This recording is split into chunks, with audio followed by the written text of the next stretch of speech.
प्रभु यीशु मसीह के नाम में आपको अनुग्रह, शांति और आशीष मिले। मैं एक बिजनेसमैन के बारे में आपको बताऊंगा, एक व्यापारी के बारे में जिनका नाम वाल्डो था, जो फ्रांस के रहने वाले थे। लेकिन ये घटना आज से करीब 850 साल पहले की घटना है। और इस वाल्डो के बारे में बताने से पहले मैं एक और व्यक्ति के बारे में आपको याद दिलाऊंगा, जिसके बारे में कई बार जिक्र कर चुके हैं और बात भी कर चुके हैं। और ये व्यक्ति हम लूका 18 में पाते हैं। और ये एक जवान अमीर राजकुमार था, प्रधान था कह सकते हैं, और अनंत जीवन का खोजी था। और उसके बारे में लिखा है, किसी सरदार या प्रधान ने उससे पूछा, यीशु से पूछा, हे उत्तम गुरु, अनंत जीवन का अधिकारी होने के लिए मैं क्या करूं? यीशु ने उससे कहा, तू मुझे उत्तम क्यों कहता है? कोई उत्तम नहीं, केवल एक, अर्थात परमेश्वर। यानी प्रभु उसको कह रहा था कि या तो तू मुझे परमेश्वर मान, और अगर नहीं मानता तो मुझे उत्तम मत कह। तू आज्ञाओं को तो जानता है, प्रभु ने कहा, कि व्यभिचार ना करना, हत्या ना करना, और चोरी ना करना, झूठी गवाही ना देना, अपने पिता और अपनी माता का आदर करना। उस जवान ने कहा, मैं तो इन सब को लड़कपन ही से मानता आया हूं। यह सुन यीशु ने उससे कहा, तुझ में अब भी एक बात की घटी है। अपना सब कुछ बेचकर कंगालों को बांट दे, और तुझे स्वर्ग में धन मिलेगा, और आकर मेरे पीछे हो ले। वह यह सुनकर बहुत उदास हुआ, क्योंकि वह बहुत धनी था। यीशु ने उसे देखकर कहा, धनवानों का परमेश्वर के राज्य में प्रवेश करना कैसा कठिन है। अब ये 1170 ईस्वी की बात बता रहा हूं, जब वाल्डो लियोन नाम नगर में रहता था, फ्रांस में। और ये एक बहुत धनी व्यक्ति था, और उस शहर का जाना माना व्यापारी था, बिजनेसमैन था। इसकी पत्नी थी और 2 बेटियां थी, और इसके पास बहुत सारी संपत्ति थी। लेकिन कुछ इसके जीवन में एक कोई टर्निंग पॉइंट आया, एक मोड़ आया। ये बहुत क्लियर नहीं है कि उसके जीवन में जो परिवर्तन आया वो किस कारण आया। लोग शायद दोनों में से एक कारण मानते हैं। कुछ कहते हैं कि उसने अपने एक प्रिय मित्र की एकदम मौत हुई, इससे उसको बहुत सदमा लगा। कुछ कहते हैं कि कोई यात्री गायक था, और उस गायक के आत्मिक गीत को सुनकर वो हिल गया। उसके जीवन में बदलाव का क्षण शुरू हो गया। तो दोनों में से एक हो सकता है, या तो उसके प्रिय मित्र की मृत्यु से, या उस यात्री गायक से जिसके आत्मिक गीत से इसके जीवन में एक खलबली शुरू हो गई। और वाल्डो अपने आत्मिक स्थिति के बारे में, अपने प्राण के बारे में, अपने आत्मा के बारे में बहुत चिंतित हो गया इस क्षण के बाद, और जानना चाहता था कैसे मेरी आत्मा बच सकती है, कैसे मैं उद्धार पा सकता हूं, मुक्ति पा सकता हूं, मोक्ष पा सकता हूं, या अनंत जीवन पा सकता हूं। उद्धार पाने का अर्थ ही होता है पापों की क्षमा प्राप्त करना और परमेश्वर के न्याय और क्रोध से बच जाना, उस भयानक नरक की दंड से बच जाना जो पापों की सजा है। तो पहली चीज उसने निर्णय लिया कि मैं अब से परमेश्वर का वचन बाइबल पढ़ूंगा। उसको मालूम था कि ये लिखित परमेश्वर का वचन है, इसमें उसको कोई शक नहीं था। और बाइबल ने उसको परमेश्वर के प्रेम के बारे में बताया जो एक पापी के प्रति परमेश्वर रखता है और कैसे उस पापी को बचाने के लिए परमेश्वर मनुष्य का रूप धारण करके इस धरती पर एक कुंवारी के जरिए वो जन्मा और कैसे मनुष्य जाति के पापों के प्रायश्चित के लिए उसने कलवरी के क्रूस पर अपने प्राण दिए और अपना पवित्र लहू बहा दिया और तीसरे दिन जी उठा। जब उसने बाइबल पढ़नी शुरू की तो उन दिनों कोई विशेष अनुवाद नहीं था बाइबल का।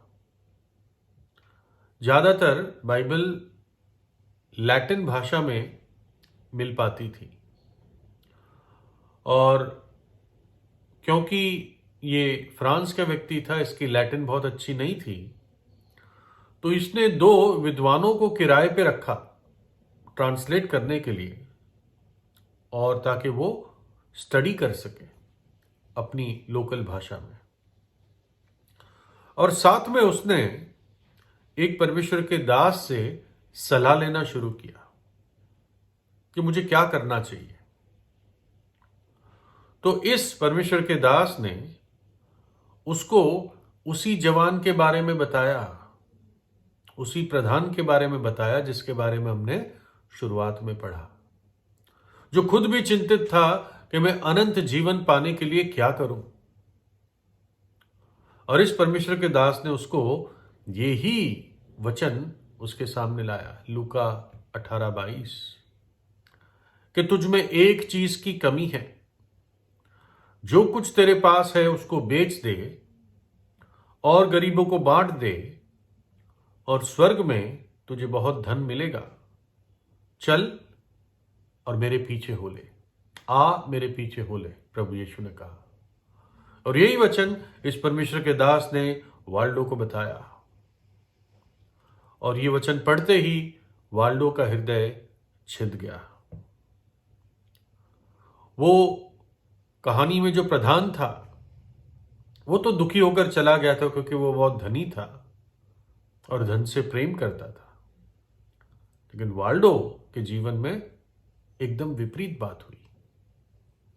वो शब्द उसने अपने हृदय में रख लिए और वास्तव में वाल्डो ने सच्चा पश्चाताप किया और जैसा प्रभु यीशु ने कहा उसने वैसे ही किया।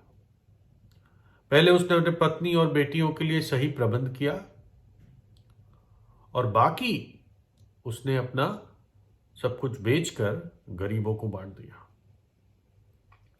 और तब से वो अपनी जरूरतों के लिए परमेश्वर पर पूरे भरोसे के साथ जीने लगा और सड़कों पर जाकर वो लोगों को प्रभु यीशु के प्रेम का संदेश देता था, विशेषकर गरीबों को जिनका कोई ध्यान नहीं रखता था। कई लोगों ने प्रभु यीशु के उद्धार के बारे में जाना। 1175 ईस्वी अब हो चुका था और कई लोग वाल्डो के ही शिष्य बन गए। उन्होंने भी अपने संपत्तियां बेचकर गरीबों को बांट दी और प्रचार करते थे प्रभु यीशु के उद्धार के बारे में, जो पापों की क्षमा प्रभु यीशु के नाम में प्राप्त होती है। और लोग इनको एक नए नाम से बुलाने लगे, इन लोगों को लियोन के गरीब, उनका नाम ही पड़ गया, लियोन के गरीब। और बाद में फ्रांस और यूरोप के और हिस्सों में भी ये बात फैलने लगी और इनको फिर वाल्डनसियंस कहा गया, वाल्डनसियंस। जितना वाल्डो परमेश्वर का वचन पढ़ता था वो और दुखी हो जाता था कि कैसे ईसाइयत की जो मनुष्य की बनी हुई शिक्षाएं हैं और रीति रिवाज है और जो कैथोलिक चर्च ने रूल बना रखे हैं, जो पोप को अधिकार ऐसा दे रखा है जो परमेश्वर की ओर से नहीं है, जो इतना धन कैथोलिक चर्च ने इकट्ठा कर रखा है, इन सब बातों को जब वो याद करता था तो उसको और दुख होता था कि ये सब कितना परमेश्वर के लिखित वचन बाइबल के विपरीत ये लोग करते हैं। और वो खुलकर इन बातों के विरुद्ध बोलता था। और तब ये हाल था कि कैथोलिक चर्च ऐसा प्रचार भी गुनाह मानती थी और इसलिए कई लोग, चर्च के लोग भी वाल्डो के विरोध में थे। लेकिन जैसे परमेश्वर का आत्मा अपने सच्चे दासों को प्रकट करता है, वाल्डो भी इस बात को समझा कि धर्मी जन विश्वास से ही जीवित रहेगा। एक व्यक्ति इस बात से धर्मी नहीं हो सकता कि चर्च ने या गिरजे ने उसको धर्मी कह दिया या किसी प्रीस्ट या पादरी ने उसको धर्मी कह दिया या पोप ने उसको धर्मी कह दिया। उस कहने से कोई धर्मी नहीं होता। एक व्यक्ति धर्मी तब होता है जब परमेश्वर उसको धर्मी ठहराता है। धर्मी का अर्थ है बाइज्जत बरी, कि मुझे इस व्यक्ति में कोई भी गलती नहीं दिखती, मैं उसको गुनहगार साबित नहीं कर सकता। तो एक व्यक्ति धर्मी तभी ठहरता है जब परमेश्वर उसको धर्मी ठहराता है, तब वो कह पाएगा हाँ मैं धर्मी हूं, क्योंकि परमेश्वर ने मुझे धर्मी ठहराया है। प्रभु कहता है मैंने तुझसे अनंत काल के प्रेम से प्रेम किया है, मेरे पास लौट कर आ जा। प्रभु कहता है मैंने तुझसे प्रेम किया और तेरे खातिर मैंने अपनी जान कलवरी के क्रूस पर दे दी।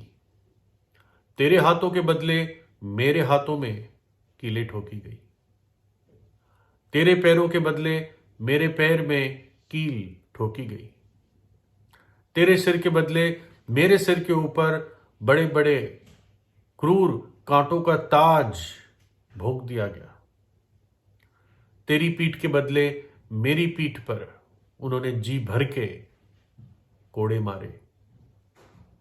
ऐसे कोड़े भी नहीं जो घोड़े या प्राणियों को मारे जाते हैं, ऐसे कोड़े जिसमें कील और प्राणियों की नोकीली हड्डियां लगाई जाती थी ताकि मांस को खींच निकाले। तेरे चेहरे के बदले मैंने अपना चेहरा दे दिया, थप्पड़ मारे गए मेरे चेहरे पे, थूका गया। ये सब तेरे लिए मैंने सहा, अपना लहू बहा दिया ताकि तेरे पाप धुल सके, तेरे लिए प्रायश्चित हो। और इसलिए जो कोई व्यक्ति प्रभु यीशु पे विश्वास करता है, परमेश्वर कहता है ये अब धर्मी है। इसलिए सच्चा पश्चाताप कीजिए और परमेश्वर की ओर फिरे, पाप को पीठ दिखाइए और परमेश्वर को अपना चेहरा दिखाइए। सच्चे हृदय से प्रार्थना कीजिए और प्रभु यीशु को अपने हृदय में बुलाएं। प्रभु यीशु आपको आशीष दे।